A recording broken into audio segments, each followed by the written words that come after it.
Menim, da je odziv zelo dober. Če pogledamo, danes se v bistvu izvaja že 3. delavnica oziroma workshop, tukaj nekako v okviru tega Expo Dubai, ko se v bistvu predstavlja že 3. od 4 slovenskih makroregij, 4. se bo predstavila potem tudi še v naslednjem mesecu, torej v mesecu marcu, tako da smo vsak mesec nekako dali eni izmed makroregij to priložnost in seveda vsem ponudnikom našim slovenskim, da se tukaj predstavijo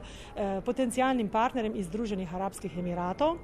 Tako nekako mislimo, da je to izjemna priložnost, da se seveda Slovenija kot butična, zelena, zdrava, varna destinacija predstavi nekako tej srednji tukaj v okviru Združenih arabskih emiratov in da se spletijo neke nove poslovne vezi, pa ne samo v smislu, bom rekla, turistične ponudbe, tudi drugih gospodarskih dejavnosti, ne, saj je vendarle temu tudi namenjen ta Expo in ta razstava tukaj. Če pa se v bistvu spet preselimo samo na te naše workshope, tukaj sem, ki jih Slovenska turistična organizacija zelo uspešno organizira, kot ste lahko videli, v izjemno lepem ambientu se danes tukaj družimo.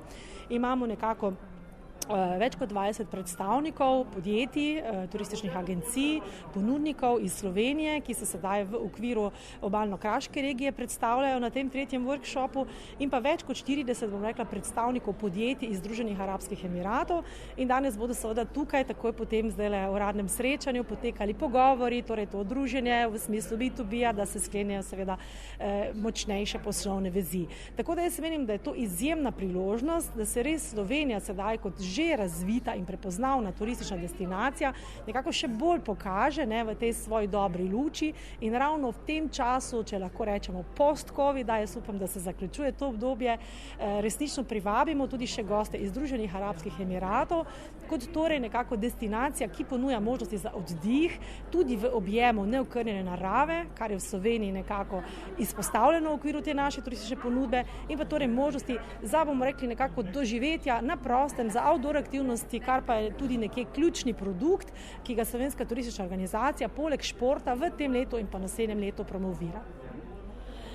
Zagotovo so to potencialni gostje, ki si jih Slovenija želi, zato je zelo pomembno, da zdaj naredimo dober vtis, ne, da te goste resnično privabimo z vsem tem, kar Slovenija ponuja. Predvsem pa to, da res za takšnega gosta, ki bo v bistvu pripravljen z vsemi svojimi čuti doživeti tisto, kar pri nas ponujamo, ki se bo v bistvu pripravljen poglobiti v te naše zgodbe in ki bo za takšna, bom rekla, edinstvena doživetja, ki jih v Sloveniji nekako